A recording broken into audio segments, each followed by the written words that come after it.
अब लो निशानी अब ना नशे हो, भूल हो गई, गलती हो गई अभी तक, आज से निश्चय करो। हमारे लिए तो प्रतिदिन नया जन्म है। आज हमारा नया जन्म समझो, सत्संग सुना तो सत्संग में हमारे नए जन्म का प्रादुर्भाव हुआ। अभी तक जो हमारी गंदगी थी पीछे के जन्म में हम भूल जाते हैं।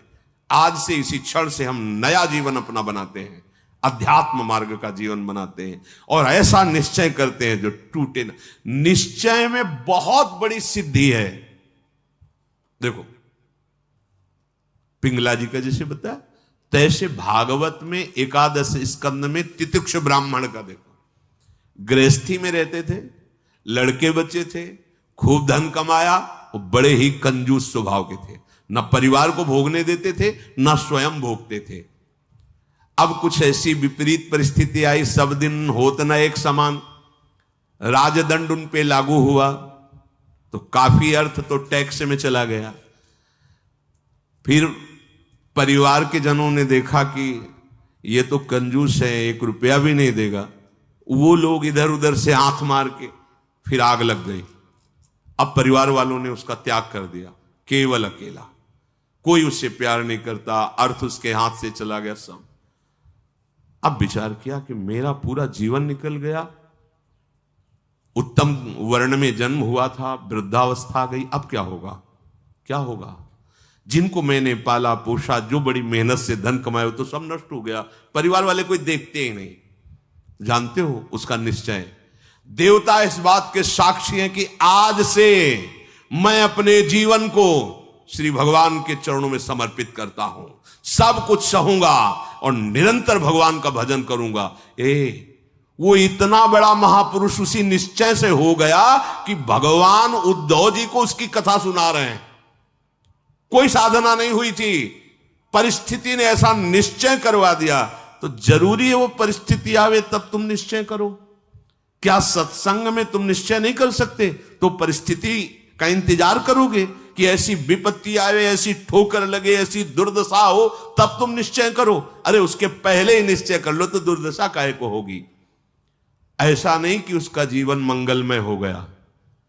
अब उसके कर्मों का क्षय करने के लिए जब वो संन्यास भाव लेकर विचरण करता, भिक्षा मांगता, तो लोग थूकते, स्पष्ट लिखा हुआ मूत देते, बांध देते, पीटते, उसकी भिक्षा छीन लेते। पर वो अंदर अंदर विचार करता नहीं, किसी का दोष नहीं है इसमें, इसमें किसी का दोष नहीं। तो ये कर्म का है, ये कर्म का प्रभाव तो शरीर पर पड़ेगा। ये मुझे दुख क्यों हो रहा है? बहुत बहुत सुंदर मतलब चिंतन उनका बना। तो क्या देवता है? इस दुख का कारण देवता है? नहीं, देवता भी तो केवल हमारे शरीर को ही पीड़ा दे सकते हैं। मेरे को क्यों हो रहा है? काल नहीं, वो तो आत्मस्वरूप है, उसका भी प्रभाव इसी शरीर पर होगा। मेरा स्वरूप तो कालातीत है। तो फिर क्या है? भ्रम। हां, ये भ्रम है। मैं तो निर्विकार चिदानंद अपने स्वरूप में स्थित हो गया, ब्रह्मबोध संपन्न महापुरुष हो गया हो। और तितिक्ष ब्राह्मण नाम से वर्णन किया है भगवान ने। इसलिए निश्चय में बड़ी सामर्थ्य है, हमारा निश्चय बड़ा ढुलमुल है।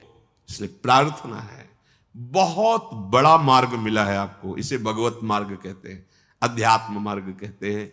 ये अंतिम जन्म वालों को मिलता है, जिनका आखिरी जन्म होता है। अगर चूक करोगे तो व्यर्थ तो नहीं जाएगा, पर और समय लग जाएगा। काहे कुछ समय बर्बाद करो, आज निश्चय करो। गोस्वामी जी कह रहे, देखो निश्चय, गोस्वामी जी बाल्यावस्था से भगवान में रत थे, ऐसा नहीं है कि वो भजन नहीं करते थे, ऐसा नहीं है। जन्म हुआ था तब बोले थे राम, जैसे बच्चा रोता है ना, तो गोस्वामी जी रोए नहीं थे, राम बोले थे, इसलिए राम बोला नाम पड़ा था। राम बोला, प्रकट हुए थे तभी राम। तो ऐसा भी नहीं था कि आसक्ति नहीं थी शरीर में या अन्य, ऐसा भी महापुरुष जन लीला दर्शाते हैं, वो हमारी हिम्मत के लिए। पत्नी में चित्त आसक्त था, एक दिन के लिए भी कभी मायके जाने के लिए अनुमति नहीं दी थी। और उसी पत्नी के मुख से जब ये बात निकली कि जितना तुम्हें इस शरीर में आसक्ति है, पूरी कथा अगर राम जी में होती तो जीवन तुम्हारा धन्य हो जाता। नेत्र को पत्नी रूपी गुरुदेव ने नेत्र खोल दिए। कहीं से भी गुरुदेव सावधान कर सकते हैं, कहीं से भी, बस कदम मुड़ गए। क्योंकि ऐसा नहीं था कि राम भक्ति नहीं थी, निश्चय कर लिया अवलोन शानी। अब ये गोस्वामी जी का ही पद है, अब इंद्रियों के बस में हो के नहीं नहीं, बहुत सही बोला। अगर ये स्थिति, ये आसक्ति राम जी में होती तो जीवन धन्य हो जाता। अब पायो नाम चारु चिंतामणि, उर करते न खसई हो अवलो नशानी। अब समझ गए, समझ गए। अब हृदय से एक क्षण के लिए भी राम नाम नहीं छोड़ूंगा। और जानते हो, महापुरुषों में सर्वशिरोमणि हुए गोस्वामी तुलसीदास। ये तो अवतार लीला महापुरुषों की है, ये हमारे लिए बताया है आचरण करके कि भगवान नाम में इतनी सामर्थ्य है कि ऐसे आसक्त वृत्ति को भी कैसे निरासक्त कर देते हैं। हमें चाहिए जो भी, चाहे गृहस्थ मार्ग में हो चाहे विरक्त मार्ग में हो, दोनों मार्ग जाते ही प्रभु के चरणारविंद में है। अपने मार्ग की वृत्तियों को जानिए, समझिए और धर्मानुसरण बर्ताव कीजिए और नाम निरंतर जपते रहिए। तो जीवन यात्रा का विश्राम, जो गोस्वामी जी कह रहे हैं, पायो परम विश्राम, विश्राम ही नहीं, पायो परम विश्राम, राम समान प्रभु नाही कहूं। ये विश्राम कैसे मिला? हो कहते भगवान शंकर को साक्षी करके कहता हूं। अगर थोड़ा भी मिथ्या हो तो हमारी जीभ गल जाए, मेरा जो कुछ भी बना राम, ये दो अक्षर मेरे माई बाप हैं, इन्होंने ही हमें, बस आप हृदय की बात महापुरुषों के, ये दो अक्षर राधा, यही देख लेना आप। चलो देखो, बहुत समय तक विषय संयोग ना होने पर ऐसा ना समझ लिया जाए कि हम निर्विषय हो गए। बहुत ये चोर हैं, बहुत छुप कर रहते हैं और चिंगारी की तरह रहते हैं। फूस मिल जाए तो ज्वाला बनने में सेकंड लगता है। ध्यान रखना, 20 वर्ष 30 वर्ष बिल्कुल निर्विकार, संयोग नहीं। लगता है कि अब हमें कौन परास्त कर सकता है। चिंगारी है, फूस मिला ज्वाला बन जाएगी, जिसे नारद जी ने कहा तरंगवत, और संयोग बना तो समुद्रवत, डूब जाओगे, निकलना मुश्किल हो जाएगा। जब तक भगवत साक्षात्कार ना हो जाए, जब तक आपको अपने शरीर का अहम स्मरण करता भोक्ता भाव है, तो ईमानदारी से सावधानी पूर्वक अपने धर्म का पालन करते हुए प्रिया प्रीतम का निरंतर स्मरण, यही हमारे जीवन का परम लक्ष्य होगा। इसी से हमें परमानंद की प्राप्ति होगी। जिस समय हम ये सोचते हैं कि अब हमें कोई भी धर्म विरुद्ध आचरण ने, एक आनंद की वृत्ति आती है, देखना और जिस समय हम सोचते हैं गलत ढंग से विषय सेवन, उसी समय जलन पैदा हो जाती। जिसके सोचने में जलन पैदा होगी, उसका परिणाम क्या होगा? क्या होगा आप विचार करो। जिसके सोचने में हमारे जलन हो रही, तो उसका परिणाम तो ज्वाला होगा। धर्म से चलो। चक्रवर्ती सम्राट महाराज अम्बरीश जी चक्रवर्ती सम्राट होते हुए भक्तों के शिरोमणि हुए। आप क्या भगवत आनंद प्राप्त नहीं कर सकते गृहस्थ में रहकर? ये उद्दंड लोगों की बातें नहीं सुननी चाहिए। जैसे आप, अरे ये तो बाबा जियों के लिए है, सन्यासियों के लिए, हमारे लिए थोड़ी नहीं। भाई, मनुष्य जन्म सबको भगवत प्राप्ति के लिए, भगवदानंद में। देखो, आपके अच्छे आचरण हो, आप जितेंद्रीय हो, आप नाम जप कर रहे हो, आप कोई नशा नहीं करते, सबकी सेवा का भाव है, तो राम राज्य नहीं हो गया? सब आनंदित रहेंगे, सब प्रसन्न रहेंगे, सबका हृदय सत्य और धर्म से युक्त रहेगा। यही तो आनंद का स्वरूप है। जब आप शास्त्र और सत्संग स्वीकार नहीं करते तो आपके अंदर आसुरी वृत्ति बढ़ती, राक्षसी वृत्ति, और फिर देखो अपने को दुखी, अपने परिवार को दुखी, अपने नगर को दुखी, अपने देश को कलंकित, क्या क्या नहीं करवा देती है राक्षसी बुद्धि। इसलिए भाई, ये सत्संग गृहस्थ विरक्त जो भी जहां भी है, सबके मंगल के लिए वहीं रहो, वहीं रहो, प्रभु के होके रहो। दूसरों को दुख पहुंचाने वाली बात, चेष्टा मन में भी मत लाओ, सबको सुख पहुंचाओ, नाम जप करो, सबका मंगल हो जाएगा। देखो हम सब तरंगे हैं, समुद्र में ही उछल रहे हैं, हमारा अस्तित्व तो नहीं है, तरंगों का अस्तित्व तो नहीं है। ऐसे ही हम भगवत स्वरूप हैं, प्रभु रूपी अगाध समुद्र में हम तरंगे की तरह है, हमारी कोई सत्ता नहीं है। ये जो सोच रहे हो ना, सत्ता नहीं, सत्ता उन्हीं की है, उन्हीं की है। अभी आप समझ नहीं पा रहे, तरंग है क्या? समुद्र ही तो है। वायु विकार खत्म हुआ, समुद्र ही था, समुद्र ही है, बीच में तरंगे, ये सब तरंगे हैं। मन की तरंगे मिटा दो, फिर देख लो आप क्या हो, भगवत स्वरूप परम आनंद में। अब चाहे सृष्टि में रहो, चाहे धाम में जाओ, कोई फर्क नहीं पड़ता। व्यवहार में भी रहते हुए परमानंद, शरीर छूटे तो प्रभु में परमानंद।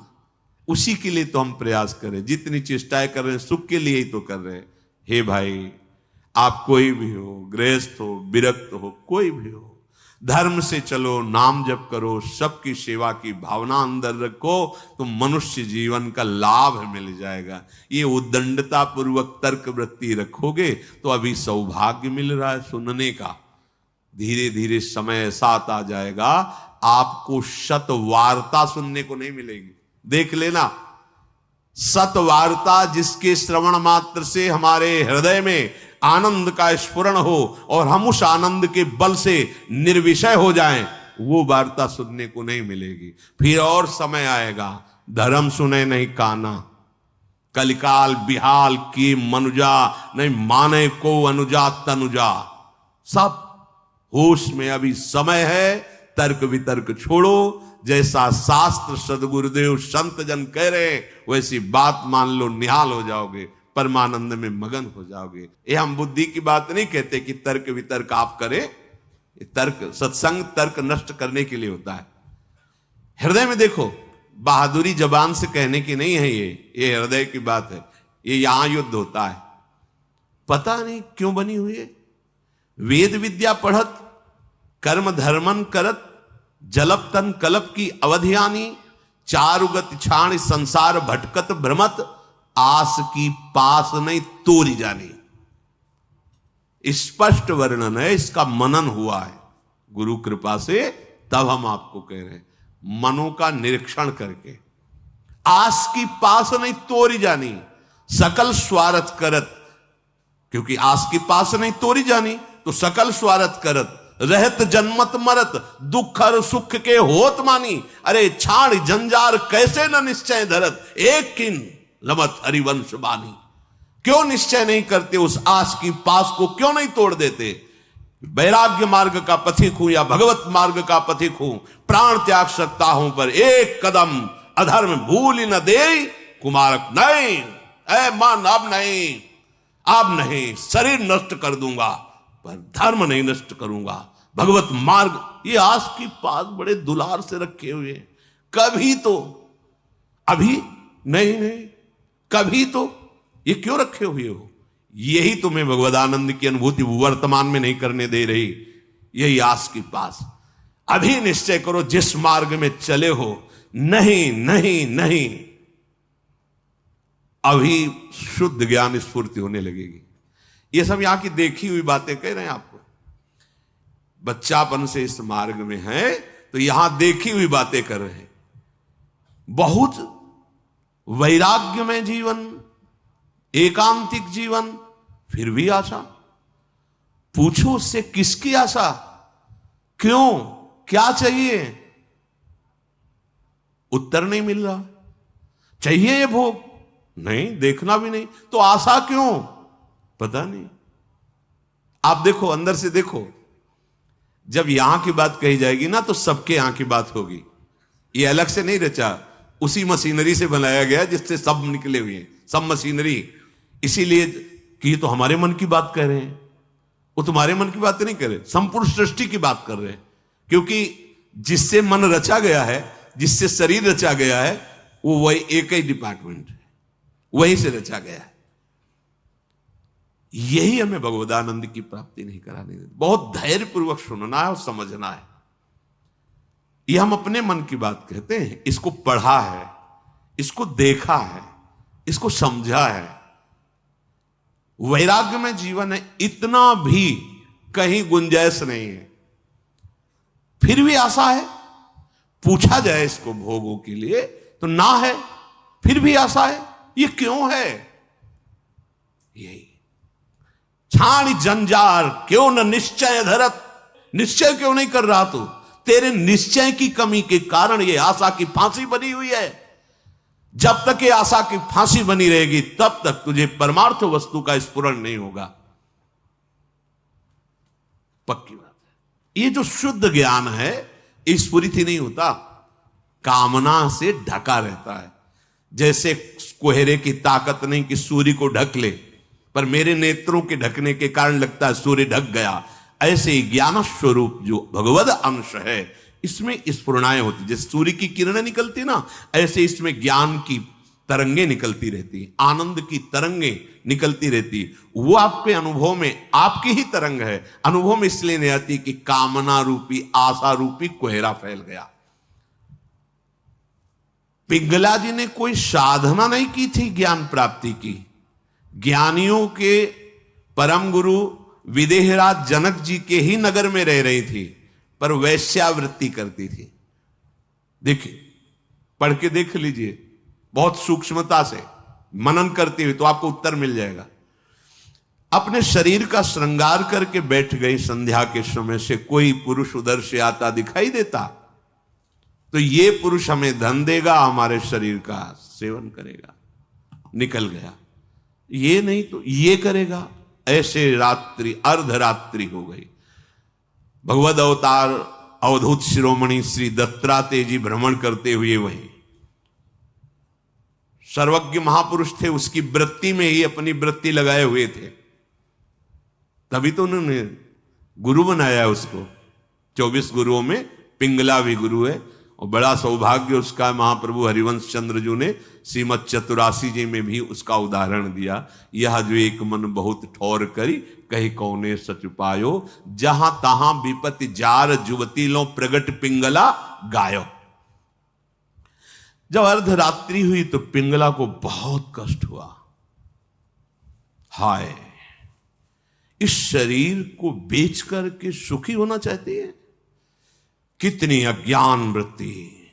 आज से मैं निश्चय करती हूं, जो सेवक जी कह रहे हैं, छाण जंजार क्यों न निश्चय धरत, एक किन रमत हरिवंश बानी। ये तुम क्यों आशा की फांसी में लटके हुए हो? कभी तो क्यों ऐसा रखे हुए हो? इसे तोड़ो, नष्ट करो अभी। प्राण निकल जाए पर जीवन में कभी कुमार्ग में कदम नहीं रखेंगे। पिंगला जी ने निश्चय किया, आज के बाद मैं कभी भी किसी पुरुष का संयोग नहीं करूंगी, किसी को नहीं देखूंगी। अपने हृदय में विराजमान सबके हृदय बिहारी भगवान का वर्ण करती हूं और मन वचन कर्म से उनकी आराधना कर। उसी समय इतनी पवित्र हो गई, वो महापुरुष बन गई कि भगवान दत्तात्रेय जी ने 24 गुरुओं में उसको रख लिया, एक गुरु पिंगला जी को बनाया। क्या साधना की थी? विरति हो गई अपनी वृत्ति से और निश्चय दृढ़ कर लिया और फिर कभी फिसली नहीं। तो बड़े बड़े आचार्य कोटि के महापुरुषों ने निष्ठा के लिए उसका उदाहरण दिया। जहां तहां विपत्ति जार जुबती लो प्रगट पिंगला गायो। आशा ही परमम दुखम नैरास्यम परमम सुखम। आज के बाद कभी नहीं, मर जाऊंगा कभी नहीं। अभी अभी भगवदानंद स्फूर्त होने लगे, अभी ज्ञान विज्ञान स्फूर्त होने लगेगा। हिम्मत नहीं पड़ रही, इस बात का निश्चय करने की हिम्मत नहीं पड़ रही। क्यों?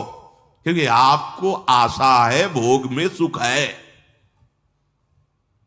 हिम्मत कर लीजिए तो आप अभी जीवन मुक्त अवस्था में पहुंच जाएंगे। क्योंकि उस अवस्था में पहुंचने के लिए कोई बाहरी क्रियाओं की आवश्यकता नहीं, वो हमारा स्वरूप है। हम जीवन मुक्त थे, जीवन मुक्त है, जीवन मुक्त रहेंगे। हमने अपनी स्वतंत्रता को, भगवदानंद को कामना और आशा की फांसी में बांध दिया है। हम ही को तोड़ना पड़ेगा। इसलिए छाण जंजार क्यों न निश्चय धरत, आगमा पाइनो अनित्यास्तास्तिक्षस्व भारत। ये आने जाने वाले विकारों में तुम इतने कमजोर हो गए कि तुम आशा की फांसी बांधे हुए हो, तो परमम दुखम, दुख ही भोगना पड़ेगा। श्रीपाद कह रहे हैं इस शरीर या किसी भी शरीर को जो मानव देह प्राप्त हुआ है, ये परम सुख प्राप्ति के लिए। कीड़ा मकोड़ा छोटे छोटे जीव इन सुखों में विचर रहे हैं। मानव देह धर के जो कुमार्गगामी वृत्तियों से तुम सुख भोगना चाहते हो, छोटे छोटे कीड़े मकूड़े भी इसी सुख में। फिर तुम्हारी शरीर की महानता क्या रही? प्रज्वालयति समस्त देहम कामाग्निना प्रमोहयति दृष्ट्वैव च नवतरुणी कुतस्तर्हि स्वार्थ सिद्धिम प्रत्याशा। हे भाई, ये नौ तरुण अवस्था जो शरीर की होती, किसी की हो, स्त्री की या पुरुष की, यदि तुम इस मोह जाल से आवृत रहोगे तो ये सदैव तुम्हें जलाती रहेगी, कभी भी भगवत सिद्धि प्रदान नहीं होने देगी। भगवत सिद्धि नहीं। बहुत समय लंबा निकल जाता है अगर सत्संग ना मिले, सावधान ना हो। हितधाम में एक 65 वर्ष के प्रार्थना कर रहे थे कि मेरी पूर्व से वृत्ति स्वयं के द्वारा तो मैं आज खुलकर सभा में कह रहा हूं कि मैं आज उस गलती से बहुत परेशान हूं और आज भी वही मेरे से गलती होती है। ने प्रणाम किया था उनको कि धन्य है कि आप इतने हिम्मत वाले हैं कि भरी सभा में आप ऐसा अपनी बात कह रहे हैं, क्योंकि आप मन से अलग होके बोल रहे हैं, तभी आपको बोलने की हिम्मत आई। अगर मन में तदात्म होता तो आप नहीं बोल सकते थे। कि ये हमारे द्वारा पाली हुई वृत्ति है, हमारे द्वारा ही इसका त्याग होगा। भगवान श्री सुखदेव जी को इसीलिए सबसे बड़ा वैरागी कहा गया है। 16 वर्ष की अवस्था है, शरीर का भान नहीं, दिगंबर है, कोई शरीर पे वस्त्र नहीं, और भगवान के चिंतन में मगन है। इसी अवस्था में त्याग और वैराग्य की। अब जब ये इंद्रियां काम नहीं कर रही, मन बुद्धि और सब मलिन, तो अब वो ढेर है, कुछ भी निर्णय नहीं निकल सकता। बहुत संस्कार गंदे हो जाते हैं यौवन अवस्था में। अहो भाग्य है जो इस यौवन अवस्था में संयम नियम धारण करके अपनी वासनाओं को। श्रीपाद कह रहे हैं हे वृंदावन धाम, हम पे कृपा करो, हमारे मुख में नाम चले, हमारा हृदय इस काम आदि की आशाओं को त्याग करके प्रिया प्रीतम के चिंतन में डूबे। ये आपकी कृपा से होगा, और वो कृपा हम सब पे है। सत्संग मिल रहा है रोज, ये प्रातःकालीन बेला में जो शब्द जा रहे हैं, इनको अंदर से पकड़ो। केवल धर्म, गृहस्थ धर्म की पूर्ति के लिए बकाया उदासीन रहो। इस वृत्ति को अगर आप अपने अंदर अपनाए रहोगे तो सब छुड़वा देगा। ध्यान रखना, सब छुड़वा देगा। ये वैराग्य का वेश, ये धाम, ये प्रिया प्रीतम, ये नाम, ये महिमा, कुछ नहीं हो रहा है, चिंता मत करो, आप भगवत प्राप्ति होगी। धाम में हो ना, भगवत सहारे हो ना, भगवत आश्रित वेश धारण, कुमार्गगामी वृत्ति का जो आशा की फांसी, उसको छोड़ दो। फिर आप देखो भजन होगा। आप करोगे नहीं, स्वाभाविक होगा भजन। स्वाभाविक ज्ञान विज्ञान की वृत्तियां उत्पन्न होगी, आप आनंदित हो जाओगे।